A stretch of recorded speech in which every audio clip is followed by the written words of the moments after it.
crise au sein de la coalition, il y a du mouvement au sein du parti bleu-blanc. On en parle dans un instant dans l'émission Les coulisses de la Knesset. Les coulisses de la Knesset, pour mieux comprendre les enjeux du Parlement israélien, avec Michael Blum et Shraga Blum. Bonjour Michael. Bonjour Shraga. Alors, ça bouge au sein de Bleu-Blanc, entre Bleu-Blanc et le Likoud, mais aussi au sein de Bleu-Blanc. Il y a beaucoup de mouvements. Voilà, alors on a vu donc deux événements ces derniers jours.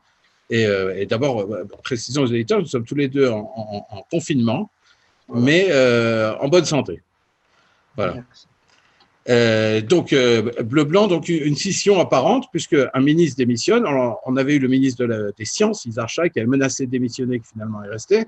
Et là, on a le ministre de la Culture, non, du Tourisme, le ministre du Tourisme, un ministère qui en ce moment n'est pas particulièrement actif. Donc, Assaf Zamir, ancien maire adjoint de Tel Aviv, qui a annoncé sa démission et qui en fait exprime le fait que Bleu-Blanc n'arrive pas à travailler avec le Likoud. Et alors, si Assaf Zamir ou Yizhar Shaï n'étaient pas des personnalités très connues, on voit la femme la plus importante au sein de la liste Bleu-Blanc, Miki Khaimovitch, qui elle n'est pas présidente de la commission de l'environnement à la Knesset et qui n'est pas ministre, mais qui est une personnalité importante auprès de Benny Gantz. אני נגד החוק להגבלת הפגנות שעומד להצבעה הלילה. אני מרגישה שהסגר הכללי יכול היה להימנע אם רק ראש הממשלה, שהיה אמור להיות המבוגר האחראי, היה מקבל החלטות ענייניות שלא נגועות באינטרסים סקטוריאליים, אישיים ופוליטיים. Qui elle, on le voit à l'écran, a annoncé que elle était comment on va dire, en voie de faire scission, et on l'a vu techniquement lors d'un vote, le vote pour les lois d'urgence sur le corona, où elle a voté contre la coalition. Et c'est un signe qu'à Bleu-Blanc, ça ne se déroule pas aussi bien que, en tout cas, Benny Gantz ou Gabi Ashkenazi le voudraient. La demande hier soir de Benny Gantz d'obtenir de nouveau, de revenir sur la question du budget est aussi une question importante et montre que, à nouveau, cette union entre Bleu-Blanc et le Likoud est très fragile. Ouais. On peut dire que c'est comme un couple qui voudrait divorcer, mais qui ne peut pas parce que ça coûte trop cher. Voilà, des nouvelles élections seraient peut-être souhaitables, mais en l'état actuel, ça serait très difficile pour l'économie israélienne. Alors, on a vu aussi cette semaine, et c'est suite à ces lois, peut-être, à cette loi qui a été revotée, parce que ça avait prolongé d'une semaine le confinement, et les lois d'urgence ont été prolongées par la commission des lois de la Knesset. On voit un recul très important du Likoud. Alors, Shraga, vous nous parlez de ce sondage de plus en plus favorable à Naftali Bennett. Alors effectivement, bon, les sondages sont les sondages, mais il y a les sondages sur le moment et aussi les tendances. Et au niveau de la tendance, on remarque que depuis plusieurs mois, le Likoud est vraiment en recul constant, puisqu'il a aujourd'hui 36 députés à la Knesset, et dans le dernier sondage, il perd 10 mandats, ce qui est énorme pour le premier parti du pays. Et à l'inverse, on voit une montée en puissance de Yamina, de Naftali Bennett, qui ne prend pas seulement apparemment des voix au Likoud, mais qui en prend aussi un peu à Bleu-Blanc, à Israël Beitenou. Et finalement, on en est aujourd'hui à 3 mandats de différence entre le Likoud et Yamina, ce qui veut dire qu'avec la marge d'erreur dont on parle généralement, c'est pratiquement une égalité, c'est du jamais vu. Et alors, effectivement, il y a de quoi donner du souci au Likoud. Alors, pour le moment, au Likoud, on n'a pas encore commencé avec l'artillerie lourde contre Yamina, ça ne saurait tarder, en tout cas si les élections se profilent. Mais en tout cas, Naftali Bennett se profile aujourd'hui comme le concurrent le plus sérieux pour défier Binyamin Netanyahou en cas d'élection. Il faut toujours préciser en cas d'élection. Alors effectivement, même si Yamina perdra des sièges par rapport à ces sondages, il est évident que le parti va nettement augmenter son importance, son grandeur dans la prochaine Knesset, quel que soit le moment où ça arrive. En tout cas, c'est le scénario que Binyamin Netanyahou craignait, je pense.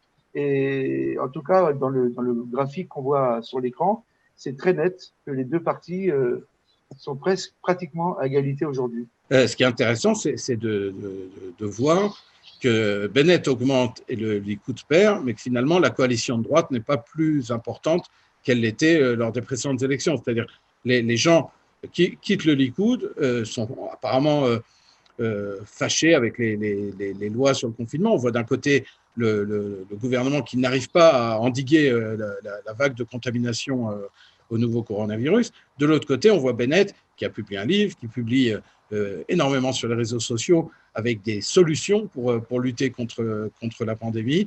Et on a l'impression que pour beaucoup d'Israéliens, Bennett serait l'homme qui pourrait sauver la situation. Mais ça ne change pas fondamentalement le vote. Et si demain il y avait des élections ou dans quelques mois, on se retrouverait avec la même difficulté pour la droite de former un gouvernement de droite qui aurait besoin d'alliés, que ce soit au centre ou à gauche. Rappelons que Amir Peretz est toujours dans l'actuel gouvernement et fait moins de soucis à Netanyahou et à la coalition que Bleu-Blanc. Je crois que c'est plutôt dans les sondages, on voit c'est plutôt une espèce de désapprobation de la politique. Bon, un gouvernement en place est toujours victime dans ces cas-là de l'impopularité. Il faudra voir comment ça évolue. Et je ne crois pas qu'il y aura des élections bientôt parce que le Likoud et Benyamin Netanyahou n'ont pas intérêt à provoquer des élections maintenant avec un tel schéma, un tel scénario dans les sondages en tout cas. La troisième rubrique de cette émission, c'est, justement, vous en parliez, la prolongation de ce qu'on appelle les mesures d'urgence qui ont été votées à la Knesset. Alors, pourquoi on en parle? Il faut se rappeler que c'est obligatoire, évidemment, la loi oblige la Knesset à valider le vote du gouvernement. Donc, le gouvernement vote en faveur d'une prolongation de la loi d'urgence, c'est-à-dire que cette loi qui avait été votée, qui interdit de se déplacer à plus d'1 kilomètre de chez soi, y compris pour les manifestations, et que les synagogues sont fermées, donc on se rappelle depuis Kippour, en dehors de Kippour, les synagogues sont fermées depuis le début de ce confinement 2. La prolongation de cette loi d'urgence a provoqué évidemment beaucoup de débats, et des débats très virulents à la Knesset, parce que certains considèrent que ce n'est pas légal d'empêcher évidemment la liberté de mouvement, la liberté de manifester, la liberté de prier, et donc ce n'est pas quelque chose qui était évident pour la Knesset. Alors, dans un premier temps, la commission parlementaire qui votait, c'était la commission Corona, qui avait été désignée pour valider justement les votes du gouvernement. Comme Yifat Chacha Biton, bien que membre de Likoud, présentait, disons, une mini-opposition au sein de la coalition, finalement, ces lois, les votes du gouvernement ont été donnés à la commission parlementaire des lois, qui est dirigée par le député Yaakov Asher de Yahadut HaTorah, donc, qui a eu beaucoup de mal, et c'est à une courte majorité seulement que les lois donc la prolongation de cette loi d'urgence est passée pour une semaine de plus. Donc, on ne sait pas si ça va continuer. On attend en fait ce phénomène de tous les 3 jours, une nouvelle conférence de presse, des nouvelles décisions du ministère de la Santé, du Premier ministre, de la Knesset, pour savoir où va-t-on pour le confinement. Mais il faut se rappeler que la Knesset est en congé, à part justement les commissions parlementaires sur les sujets urgents, et que la semaine prochaine, la Knesset ouvre ses portes pour ce qu'on appelle la session d'hiver.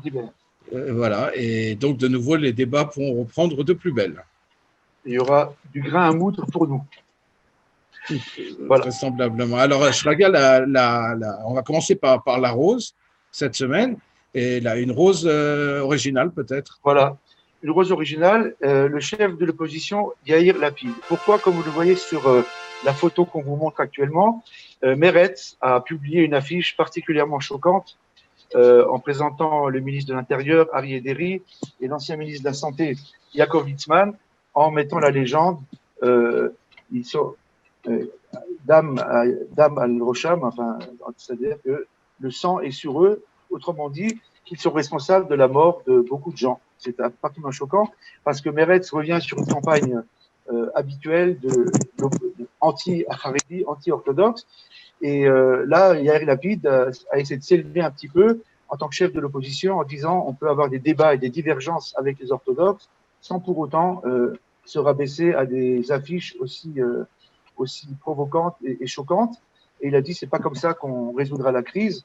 Et je rajouterai c'est pas non plus comme ça à Meretz qu'on entend unifier la population et faire cesser l'incitation comme les slogans qu'on entend. Et là, c'était vraiment de l'incitation. Il est vrai qu'il y a dans parmi la population orthodoxe des gens qui désobéissent aux consignes, comme ça se passe aussi dans le secteur arabe dans certains endroits ou dans les manifestations, ça arrive partout.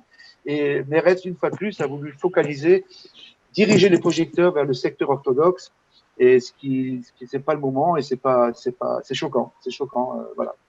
Donc Yair Lapid, une rose pour avoir mis les choses avec des pendules un peu à l'heure, et la synagogue au milieu du village.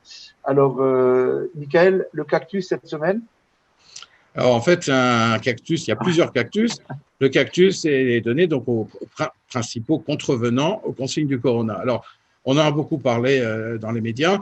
Évidemment, les deux personnes les plus visées par cette campagne, en tout cas à la Knesset, parce qu'il y a eu des histoires hors Knesset aussi, on en parlait soit des dirigeants ultra-orthodoxes racidim qui ont appelé à refuser les consignes, ou d'autres personnes comme le chef du Shin Bet qui a enfreint une loi. On se demande d'ailleurs si son téléphone a sonné pour l'indiquer qu'il contrevenait aux consignes.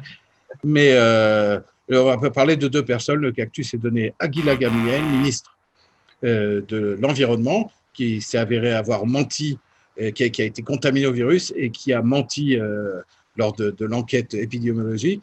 Et normalement, on l'a vu dans d'autres pays, d'autres ministres en Europe ou en Nouvelle-Zélande, d'ailleurs, ont démissionné après avoir enfreint les consignes sanitaires. Dans ce cas-là, elle est restée impunie, on peut dire.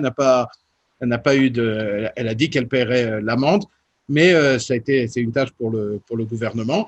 Et de l'autre côté, dans l'opposition, Miki Levy, député de Yesh Atid, qui lui a passé les fêtes chez son fils avec ses petits-enfants, mais qui lui a été immédiatement limogé par son chef Yair Lapid de son poste de membre de la commission Corona. Donc la commission qui décide et qui votait pour les consignes, et un député qui ne respecte pas une infraction de plus. Disons que c'est plus qu'un cactus, c'est un climat de défiance envers les politiques qui est créé dans le pays. C'est un climat malsain, et ce qui fait que tout simplement le citoyen lambda se dit on peut imaginer chaque personne qui est arrêtée par un policier dire mais et Gila Gamliel et Miki Levy et d'autres, et c'est totalement irresponsable de la part de nos responsables politiques, justement. Voilà, exactement. Ça la fout mal, comme on dit en langage châtié. Voilà. On n'utilisera pas ce genre de langage. Non. Alors, il nous reste à dire Moed Simcha, Chag Sameach à nos auditeurs, Shabbat Shalom, et à la prochaine. Chag Sameach. Au revoir, Michael. Chag Sameach. Et bonne santé.